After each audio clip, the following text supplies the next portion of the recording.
안녕하세요. 아저씨스타입니다. 두 가지가 있습니다. 첫 번째, 사회적으로 봤을 땐 합법적입니다. 단 나에게는 아주 불리합니다. 두 번째, 사회적으로 봤을 땐 불법입니다. 단 나에게는 아주 유용합니다. 이 두 가지를 놓고 봤을 때 여러분들께서는 어떤 선택을 하실까요? 악법도 법이라고는 하지만 단통법은 유래를 찾아보기 힘든 최악법이라 할 수 있습니다. 통신 구매에 차별 없이 누구나 공평하고 저렴하게 폰을 살 수 있게 만들어주겠다고 나온 법안인데, 결국 통신사의 배를 불려주기 위해 정부가 통신시장을 통제하며 저렴하게 판매하는 업체를 불법으로 규제해 이에 따른 과징금을 때리는데, 이 감시를 소비자를 통해 판매자를 고발하게 하는 폰파라치 제도를 만들어 판매자와 소비자가 서로 믿지 못하여 저렴한 구매를 위해서는 본인의 개인정보 외에 직장정보까지 모두 내놓아야만 승인을 받고 입장이 허락되는 말도 안 되는 구조입니다.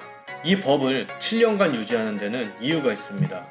통신사는 주기적으로 많은 보조금을 투입해 시장 질서를 어지럽혔다는 벌금이라는 미명하에 정부 기관에 상납을 하고, 정부는 망이 갖춰지지 않은 5G에 살인적인 요금을 부과하는 통신사를 눈감아줍니다.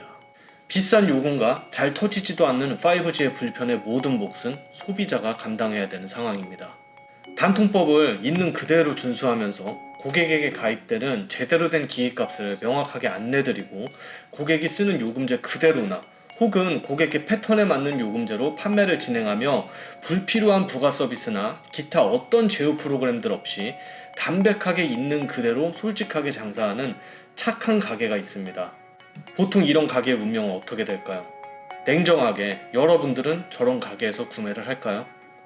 단통법을 지켜야 하기에 공시지원금에 추가 15% 할인을 제외한 어떤 금액도 고객에게 할인할 수 없는 상태에서 할부원금 그대로 안내하고 판매해야 하기 때문에 그 기기값을 그대로 고객이 마주하면 고객은 비싸다는 이유로 문 밖을 나가게 될 것입니다.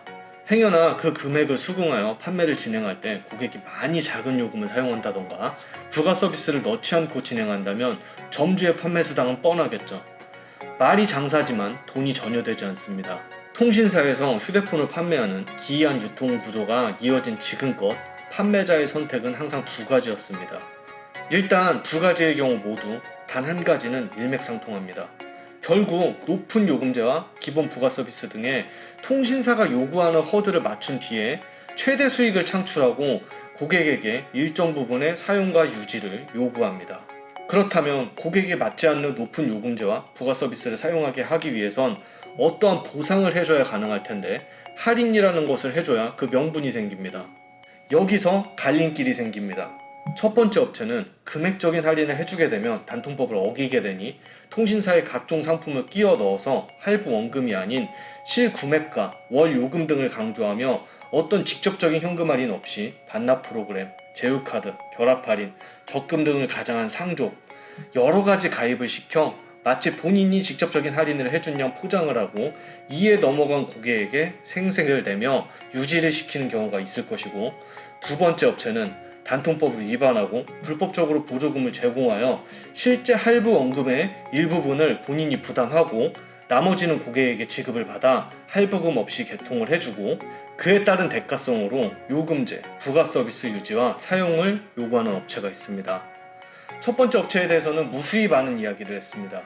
그들이 고객님 거리면서 적절한 이면에 당신들에게 할인 하나 없이 어떤 상품을 끼워 넣으면서 더 빠져나올 수 없는 장기 할부와 가입의 굴레에 여러분들을 어떻게 올가매는지 항상 제 영상에 그 유형들을 이야기를 했으며, 최근 사례의 경우 오른쪽 위에 카드로 들어가 한번 보시면 어떤 경우인지 얼마나 심각한지 알 수 있을 것입니다.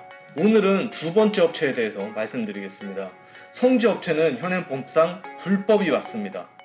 그들은 단속을 피하기 위해 온갖 수단을 벌입니다. 사전에 고객의 직장 정보를 요구해서 검토 후 승인을 하고, 막상 찾아와서 구매를 할 때도 판매자와의 대화는 금기시되어 있으며 필요한 대화는 정상적인 이야기가 아닌 초성어나 계산기에 찍혀져 있는 숫자를 보고 알아서 현금을 납부하는 형태로 쉽지 않은 난이도로 개통을 진행하나 이에 따른 금액적인 보상은 분명합니다. 현금 안납은 말 그대로 현금이 오가기에 세금에 대한 편법이 난무합니다. 125만 4천 원의 Z 플립 3를 공시지원금 50만 원을 받아 75만 4천 원에 개통을 해야 하는 분이지만 판매자에게 예를 들어 40만 4천 원을 지원받아 본인이 35만 원만 납부하고 개통을 했다면 이 35만 원에 관한 현금 영수증은 왜 해주지 않을까라는 생각을 하실 겁니다. 불법이자 편법이 맞습니다. 휴대폰 업종에 관한 현금 영수증 의무 발행 제도가 올 1월 1일부터 시행이 되었지만 입금이 아닌 직접 건네는 현금이기에 증빙이 어려움에 있어 현금 영수증 발행 없이 유야무야 끝내버립니다.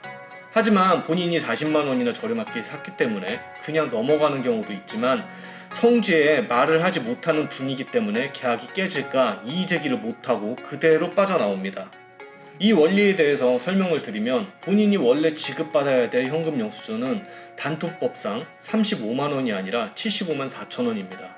만약 본인에게 35만 원의 현금 영수증을 발급해줬다간 이건 폰파라치 신고의 결정적인 증거가 되기 때문에 발급을 해주려면 75만 4천 원을 해주는 게 맞고 이렇게 발급을 해주면 40만 원에 관련한 점주가 직접적으로 지원한 지원금을 세금으로 부담해야 되는 교묘한 상황이 벌어집니다. 본인이 현금 영수증이 필요해서 전체 금액을 요청한다면 아마 판매자는 35만 원이 아닌 40에서 45만 원 사이에 완납을 받지 않을까 생각합니다. 물론 성지 단가표에 현금 영수증 발행에 관련한 부분을 공지를 해서 단가표로 게시한다면 가격 경쟁력이 없기 때문에 관행상 미발행으로 진행이 되고 수납에 대한 전체 금액은 점주의 증빙이 되기 때문에 75만 4천 원이라는 세금에 대한 수혜는 오롯이 점주가 누리게 될 것입니다. 소비자의 입장에서는 현금 영수증에 대한 아쉬움이 있을 수밖에 없습니다. 하지만 불법임을 인지해도 저렴한 폰 구매를 위해서 넘어가고 있습니다. 많은 대리점들이 단통법을 어기고 탈세를 조장한다며 성지를 욕하고 성지와 소비자들은 고객을 속이고 눈탱이를 치는 사기꾼이라며 대리점을 욕합니다. 기형적인 통신 판매 구조와 단통법으로 인해 극단적인 두 개의 판매 방식이 있고 그 둘 중 선택을 하는 것은 구매자의 몫입니다. 결국은 단통법의 폐지로 자율 경쟁을 통해 폰을 판매하는 상태가 되어야 이런 기형적인 구조가 없어질 것입니다. 그리고 제가 엄청난 노력을 한 결과로 자급제폰과 알뜰유심의 대중화가 많이 됐다고 개인적으로 자부를 합니다. 제 영상 초창기부터 다 나와 있는 증거가 있으니 이건 누구도 부인 못할 겁니다. 저는 소비자 중심으로 영상을 제작하다 보니 어떤 주제에서는 성지 관계자에게 욕을 먹고 대부분의 주제에서는 판매점, 대리점에게 욕을 먹습니다. 성지 관계자가 저를 좋아한다고 생각하면 오산입니다. 자급제 플러스 알뜰유심이 여전히 정답이라고 생각하고 있고 모든 방법을 동원해 많은 이용자들이 그쪽으로 구매 방법을 선회하고 있기 때문에 미움을 사고 있습니다. 단 이전 영상과 같이 기왕 저렴하게 구매를 했다면 지킬 건 지켜라 라는 영상에서는 성지업체 분들에게 지지를 받는 것도 사실입니다. 냉정하게 말씀드리겠습니다. 단통법 지켜가며 맞는 요금제대로 판매하는 착한 가게는 전국에 없습니다. 행여 있었다 하더라도 망했을 겁니다. 그 하나가 저라고 뻔뻔한 말씀을 못 드립니다. 저도 고객에게 고가의 요금과 부가 서비스 사용을 이야기하고 지원금을 해준 뒤에 그에 따른 거래로 유지를 약속받습니다. 하나 다른 점이 있다면 잔금 완납을 지역화폐로 받아서 탈세는 안 한다 정도입니다. 착한 가게는 없다는 가정하에 법적으로 가장 저렴한 구매 방법은 자급제품 구매이며 법적으로 가장 저렴한 요금 사용은 알뜰유심 사용입니다. 그 외엔 단 두 가지의 선택만이 존재합니다. 사회적으로 단통법, 세법을 잘 지키면서 본인에게 불합리한 구매를 할 것인가, 사회적으로는 단통법, 세법에 어긋나지만 본인에게 유리한 구매를 할 것인가, 본인이 판단할 문제라고 생각합니다. 물론 폰에 대해서 공부가 안 되어 있다면 지속적인 불합리한 구매를 하겠죠. 이건 본인의 팔자와 노력 부족이니 더 말씀드리진 않겠습니다. 오늘 영상 기준으로 앞으로 뻔히 업자분들과 댓글로 말을 섞지 않겠습니다. 다시금 소비자 기준으로 유리한 방법으로 컨텐츠를 해나가겠습니다. 댓글로 저를 손절한다 뭐한다 하더라도 타격감 1도 없습니다.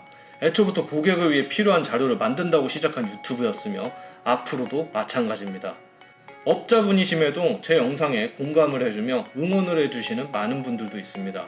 어떤 부분에서는 다소 본인에게 불리할 텐데도 오히려 제 영상을 통 크게 고객분께 공유해 주시며 영업에 활용을 하시는 분들도 많다는 것을 압니다. 공감을 해주시는 마음 넓은 업자분들께는 다시 한번 감사의 말씀을 드리며 영상을 마치도록 하겠습니다. 이상입니다.